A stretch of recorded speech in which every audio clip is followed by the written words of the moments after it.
Beyond the borders of New York City, Sam resides in a palliative care facility where her malignancy is treated. As her remaining time is limited, she harbors a deep sense of despair and has few companions aside from her feline Frodo. Within group counseling sessions, she shares her verse, but the lyrics merely convey her pervasive disdain for everything. Caregiver Ruben remains dedicated to her well-being and encourages her to accompany fellow residents to the metropolis for a marionette performance. Sam consents on the condition of obtaining pizza from a particular establishment afterward. After replacing her medicinal adhesive and securing a lead to Frodo, Sam departs with a contingent on a motor coach. As the conveyance traverses the overpass, Sam observes a squadron of aircraft soaring towards the playhouse. Initially, Sam derives pleasure from the drama, but when it adopts a melancholy tone, she identifies too strongly and chooses to depart. While procuring confections from a shop, she witnesses a multitude of patrol vehicles speeding past. Subsequently, Sam seeks out Ruben, who is engaged in a crucial telephone conversation that abruptly terminates due to a signal loss. He informs Sam that the ensemble is returning due to an unfolding event in the city, and Sam becomes agitated because their pizza plans are thwarted. When Ruben asserts that he is merely endeavoring to be a supportive companion, Sam reminds him of his professional role as her caregiver. Before boarding the bus, she observes the other residents in the rear gazing through the window, and some peculiar sounds are audible in the distance. Sam joins them to investigate, and is astonished to witness meteors plummeting from the heaven as a siren wails throughout the city. A meteor impacts near the bus, and a tremendous detonation throws everyone to the ground, leaving their ears ringing. Sam manages to regain her footing within the damaged bus, and exits to find the vicinity enveloped in a cloud of particulate matter. Injured individuals stumble past her as she attempts to orient herself, and further explosions reverberate throughout the metropolis. A bellow abruptly resounds near Sam, and a gentleman is dragged away by his lower limbs. Overcome with terror, Sam flees and encounters a serviceman who advises her to seek refuge, but he too is seized. Sam promptly conceals herself behind an automobile with another individual and watches in dread as a gruesome entity materializes, revealing that the meteor shower was, in fact, an extraterrestrial incursion. A gentleman diverts the monstrosity, and Sam flees again, but at that instant,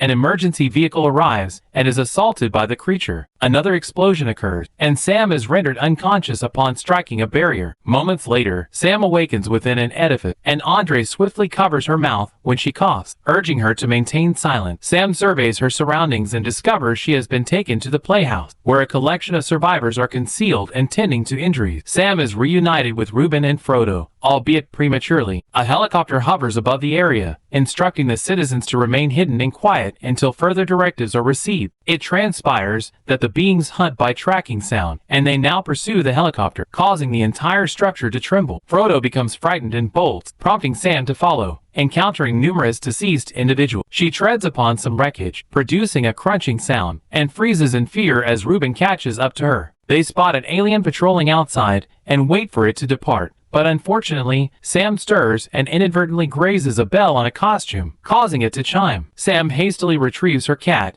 and conceals herself behind furnishings as the alien bursts through the entrance and searches for potential prey while scattering the bodies. It even positions its face very near Ruben, but fails to detect it, confirming the alien's blindness. At that juncture, the helicopter passes overhead again, so the alien exits the building in pursuit. Intense shaking and another explosion occur outside, but Ruben and Sam remain motionless until it subsides. Afterward, Sam cleanses her face and removes the now-spent medicinal patch. Subsequently, she checks on a woman utilizing a radio to receive transmissions from authorities. It appears a sanctuary has been established, and they are instructing people to await further guidance. They also advise everyone to avoid overpass. Markers on a globe indicate that aliens are assaulting locations worldwide. Suddenly, the survivors hear a series of detonations and rush to the rooftop, where they are horrified to discover the military is demolishing the bridges to prevent the aliens from escaping, as they are unable to navigate water. The group observes the bridges collapsing one by one, and a survivor begins to panic, exclaiming that they are ensnared and doomed. Andre rushes to silence it, and the man attempts to resist, leading to a struggle until Andre inadvertently strikes the man's head against the wall, ultimately causing his demise. While they await rescue, Sam informs Ruben of her intention to go to Harlem for pizza by writing it down. Ruben tries to persuade her to remain, but their dialogue is interrupted when the electricity fails, and the generator begins producing a loud racket. A desperate Ruben runs outside and quickly deactivates the generator, but as he retreats, his garments become snagged and tear, producing another noise. An alien abruptly appears and assaults Ruben, ending his life while Sam stifles a scream. As dawn breaks, Sam takes Frodo and finally departs for Harlem. Along the route, she witnesses the widespread devastation throughout the city, along with the blood and flames present on every corner. After obtaining provisions from a shop, she settles near a water feature so the sound of the water can provide concealment. She cautiously opens a container and feeds Frodo before noticing two children concealed beneath the fountain, to whom she offers some sustenance. At that moment, helicopters reappear, announcing that maritime evacuations have commenced at the South Seaport. The sound attracts the creatures, who begin scaling buildings in an attempt to attack. Sam pulls the children into a subterranean passage, and they wait as they observe the aliens traversing the streets, causing significant tremors and debris to fall. When the coast appears clear, Sam attempts to emerge, only for an alien to obstruct the path with a fragment of a building, forcing Sam to retreat. The alien pauses to scrutinize the area, but detects nothing and departs. The group then emerges and discovers other survivors exiting their hiding places to proceed to the port. Sam instructs the children to follow the throng, but she begins moving in the opposite direction. The sound of numerous footsteps attracts the alien, who soon begin leaping from buildings to assault the survivor. Panic erupts as the creatures hurl a vehicle, causing another explosion that knocks Sam to the ground. Frodo escapes her grasp and flees in terror. Sam attempts to pursue him, but the frantic crowd continually pushes her down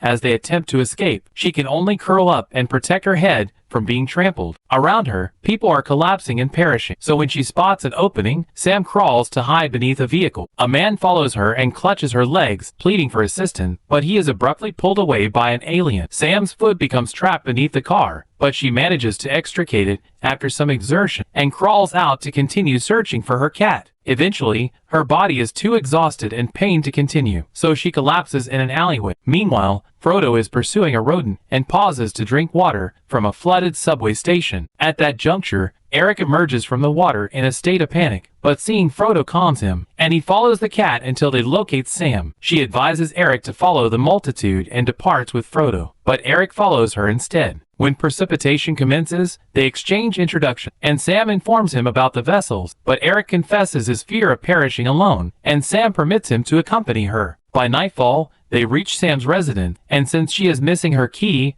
Eric forces the door open concurrently with a clap of thunder providing noise cover while Sam searches for her medication. Eric explains that his parents are in England, and he came to the city to study law, thus he is a nobody in return. Sam shares her intention to obtain pizza, and Eric pledges to assist her despite her objection. He also discovers a photograph of Sam's father, who played the piano, and her notebook filled with verse. Reading her writing makes Eric realize that Sam is a terminally ill individual with limited time remaining, so she is staying behind to fulfill her final desire. When thunder rumbles again, Sam cries out in frustration, and Eric joins her. The following morning, Sam sees a creature appearing at the window, but it is merely a dream. She observes that Eric is still asleep, so she and Frodo depart without him. Moments later, she stops at a bookshop ravaged by the assault, which allows Eric to catch up to her. He returns her poetry notebook, and Sam agrees to let him accompany her. As Sam rises, she inadvertently drops some books, creating a noise. They immediately hear the aliens approaching, so they flee and attempt to conceal themselves within a building. The door becomes jammed on a briefcase, and Eric pushes forcefully to open it, creating another noise and causing an alien to land directly behind them. The pair begin running through the hallways as the creature pursues them, screeching to summon its companions, who then crash through the glass ceiling. After much wandering, Sam, Eric, and Frodo manage to exit the building and return to the streets. Eric shatters a car window to trigger the alarm, diverting the aliens' attention to the vehicle, allowing the group to escape into the subway tunnel. Below ground, they proceed cautiously to avoid the corpses and blood, only to discover an alien waiting on the escalator. Fortunately, it does not detect them, so the group carefully moves away from it and ends up on the flooded tracks. As they wade through the water, they spot another alien within an opening in the ceiling, which does not react for the time being. Moments later, they reach a section where the water is too deep, triggering a panic attack in Eric due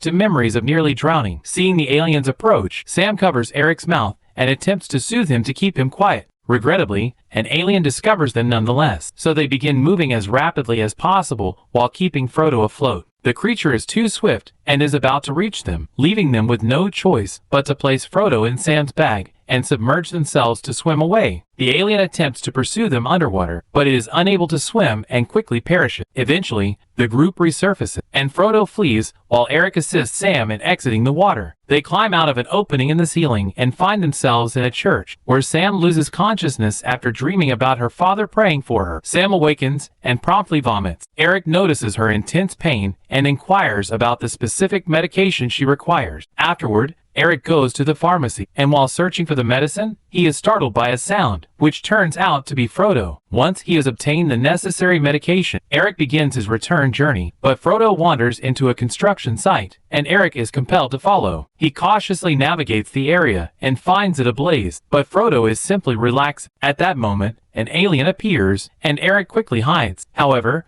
Frodo is quite exposed on the metal beam he is resting on. Eric begins climbing upwards, striving to remain calm while hearing the alien shriek to summon its eerie companions, who then feed on the corpses together. When Eric moves to reach Frodo, an alien comes too close to him, so he freezes and waits until the beast departs without detecting him. Moments later, Eric and Frodo return to the church and administer Sam's medication. While she recovers, Sam explains that as a child, she enjoyed watching her father play piano at a jazz club. After the performance, he would always take her to Pat's for pizza. Ultimately, he succumbed to cancer, as she is now. Finally understanding her final wish, Eric vows to procure her pizza. The next morning, they depart from the church and proceed directly to Pat's Pizzeria, only to discover it has been incinerated. A devastated Sam weeps and collapses to her knees, so Eric rushes to console her and inquires about the jazz club. Minutes later, they arrive at the club, and Sam recharges her iPod while viewing her father's piano once again. Eric departs to locate a pizzeria, and upon returning, he inscribes Pat's on a container before surprising Sam with actual pizza. They eat and drink during a respite, and even Frodo pilfers a slice. Eric also locates a deck of cards and performs a magic show, surprising Sam with a card trick that leaves her quite impressed. Afterward, they proceed to the balcony and observe the vessel about to depart from the port, while numerous aliens congregate along the shoreline. Sam gives Eric her jacket, and they finally depart when they reach the port. They cautiously move stealthily to avoid detection and conceal themselves behind a charred vehicle where they can observe the creatures from a distance. Eric nearly experiences another panic attack, but Sam helps him remain composed. Then, Sam entrusts Frodo to him and instructs him to flee before she emerges from hiding. As she runs, Sam begins striking numerous vehicles to activate their alarms, diverting the aliens' attention towards her. Sam is feeling progressively weaker, so her movements are becoming sluggish. On the boat, Henry witnesses the chaos and requests that the authorities await another survivor. As soon as he sees an opportunity, Eric flees with Frodo, but they strike some refuse along the way, and the noise causes the aliens to begin pursuing them instead. When the beasts make a swift dash and are about to capture him on the pier, Eric leaps and falls into the water, where the aliens cannot follow. After exchanging a final farewell glance with Sam, Eric swims towards the vessel, and the survivors quickly assist him, and Frodo aboard once he finally rests. Eric discovers a note in Sam's jacket, requesting that he care for Frodo and thanking him for everything. Back on land, a weeping Sam gazes at an old photograph of her family while listening to Nina Simone, feeling good on her iPod. She stands in the center of the street and removes an earphone, so the music attracts an alien that appears behind her.